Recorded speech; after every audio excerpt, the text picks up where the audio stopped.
back to This Week at Kram. We hope you had a great Thanksgiving break. I'm Carter Phillips. And I'm Cruz Fleming. We begin this week with the coverage of the International Baccalaureate being phased out. This will be a big change since we've had it at the school since 2003.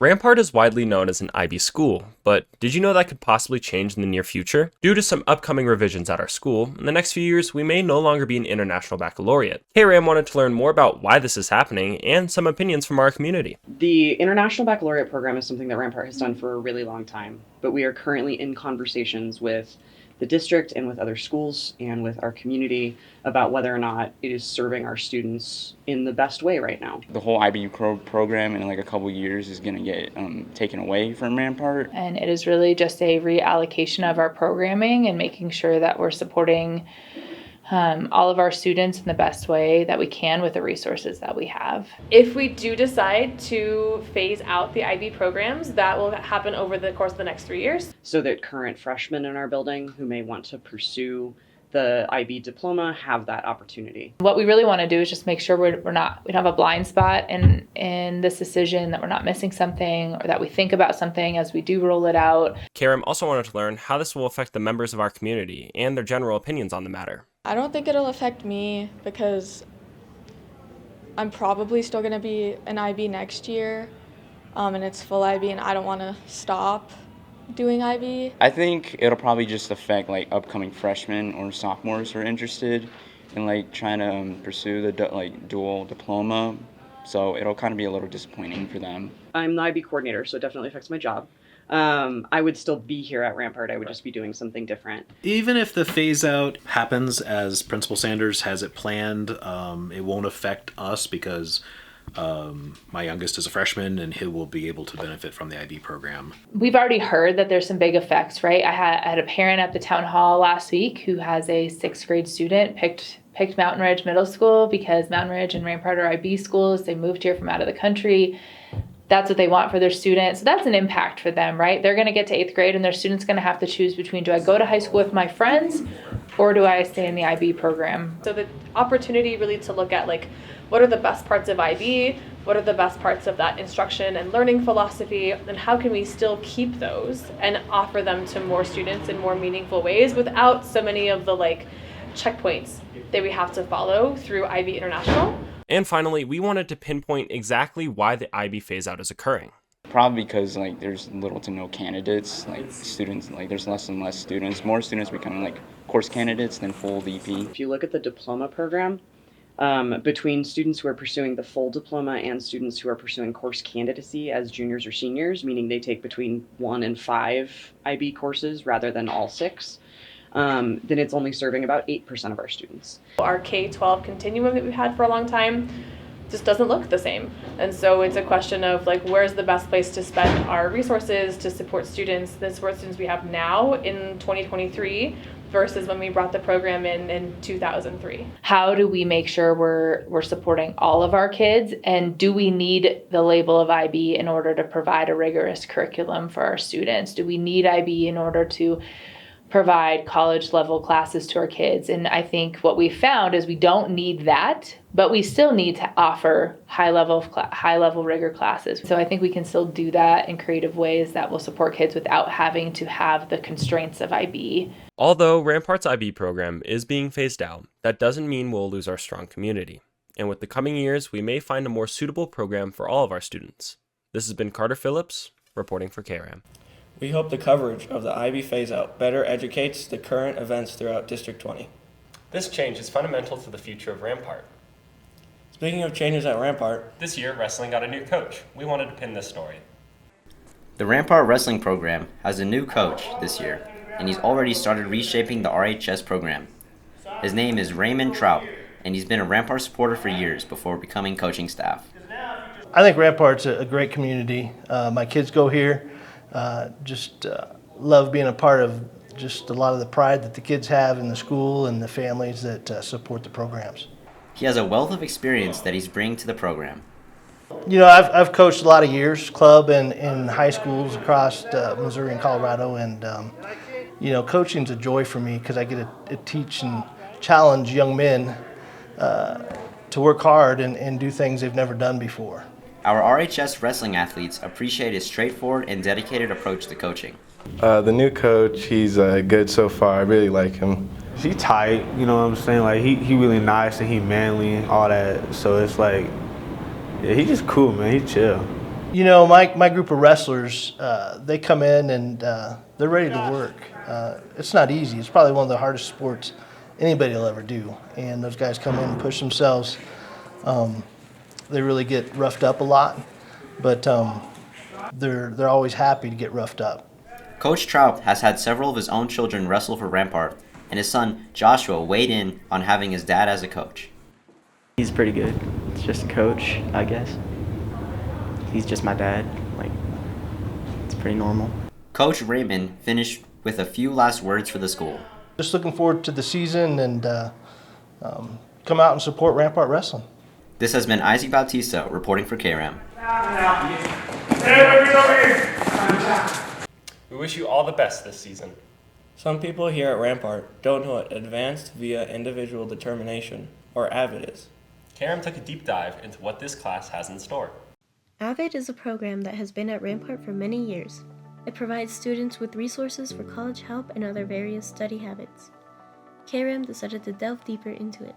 Avid is a great tool to help students just sort of explore college, especially those who aren't entirely sure where they want to go or how they're going to pay for college. Avid kind of gives them resources. Avid is a program that helps students take good notes and essentially just be successful in high school and college. A new program called the Early College Academy was recently combined with Avid, offering more college credit opportunities for students and other unique features. It's an opportunity for them to earn college credit throughout their high school experience, and then Avid is also designed to help support them in those college classes now as well. So right now, sophomores have the opportunity to take a history class with Mr. Sirakis and interpersonal communications with me. And then in their freshman year, they take an academic fitness class. So I'm in communications, and I have learned a lot of interesting stuff that obviously you wouldn't learn at just a regular Rampart class. It's been a really beneficial way for me to understand what college life is like. It gives you 30 college credits, free, no cost, and I think it's a really fun experience because you get to go on trips and you get to learn how to study and stuff. Some members told us their favorite parts of Avid. The teachers often work with you a lot to help you make sure you have a plan for after high school and stuff. It's fun helping students figure out online learning and how to write college papers and how to read a college textbook and take notes effectively in college in high-paced, fast college classes. I feel like it has helped me organize myself and my schoolwork, and then it's given me a chance to study and give me tips on how to study. Last year in Avid, we learned how to take Cornell notes. Those were really helpful because they help us for quizzes too. We could take any PowerPoint or any quiz and turn them into Cornell notes, and they're actually really helpful when you need to study for tests. So I hope. If you want to improve your work ethic and get amazing college credit opportunities, Avid is a great option. This has been Nelly Rivera Trejo reporting for Kram. Avid is a unique class here at Rampart. Consider putting it on your class roster in the near future.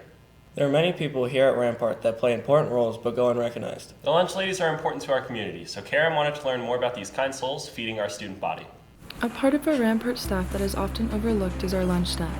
Kram wanted to shine a light on all that goes into providing warm lunches to our student body. We asked when the meal preparations start for the day's lunch. The day before. It takes us a while to get everything done ahead of time. And we also cook for another school, New Summit. So we're cranking out about 1,000 meals a day. And so we have to start the day before. But our food is cooked the morning of. In order to make such a plethora of food, a lot goes into getting the ingredients. Ordering all the product in, we get 2 big trucks a week.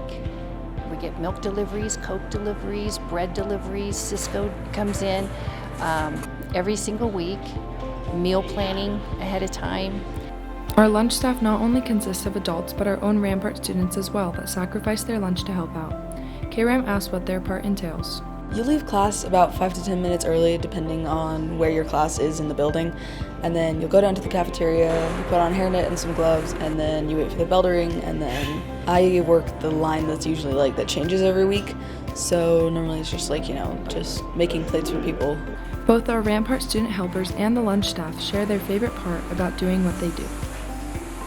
My favorite thing about working lunch staff is helping the lunch ladies, since they don't always have full staff. It's nice to be able to go in early to give them a hand every day. I like being up and going, and I don't like sitting at a desk all day. So I do have to sit at my desk a lot, but I like to be able to get up and walk around and do lots of things.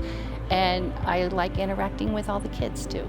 My favorite thing probably has to be that I get like a free thing from the a la carte line on Fridays if I work the whole week.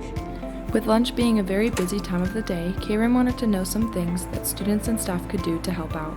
If your friends aren't getting a lunch, don't let them come in the line with you, because then it gets confusing. Don't cut the lines. And if you're gonna ask for what you want, don't just look at it and point, because sometimes I can't tell what you're pointing to. Stick with what you're getting. Don't switch what food you're trying to grab after you grabbed your previous lunch. I think 2 lunches would be helpful because it's very crowded in there. It's a small serving area. I hate for the students to have to spend half their lunch period standing in line for something. But we're doing the best we can, and that's just how it is right now. Thank you to all that make lunch possible at Rampart. This has been Fiona Vachta reporting for Kram. Thank you to the lunch staff for all their hard work. We have all wondered about the question of soft versus hard cookies. Kram baked up a story to answer that very question. In KRAM, we only report on the most important topics. Today, we will settle the long-standing debate on which type of cookie is better, chewy cookies or crunchy cookies. I'm a chewy person. It's just how I've always enjoyed it for me. I like a softer, interior, I guess, mostly. And I don't really like the feeling of crunchy cookies because they're always really dry. Me personally, I like the chewy cookies. I feel like they just taste a lot better. Crunchy. I like the crunch, and chewy almost makes me think they aren't cooked all the way, so I prefer the crunchy. I would say chewy cookies. I like the fact that whenever I take a bite, it's not just dust in my mouth. Chewy for sure. I like Chips Ahoy chewy to be all the way specific. But homemade, obviously. Homemade cookies are always the best right out of the oven, so chewy. Homemade, they're warm, right? But the Chips Ahoy chewy just makes it better because you can eat them faster.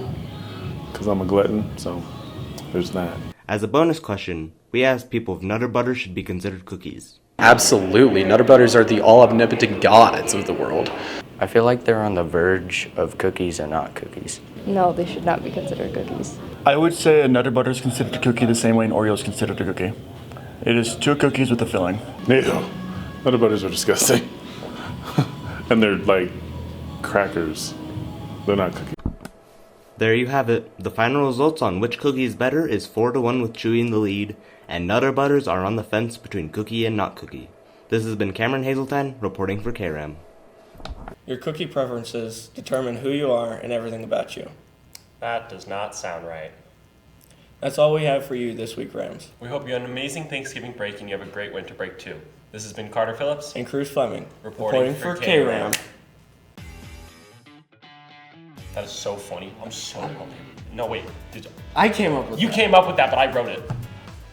I don't know what to do with my hands. What do I do with my hands? Oh, yeah. I literally hairsprayed the heck out of it this morning. So. It is like one sentence, Cruz. It is like one sentence. Single sentence. It is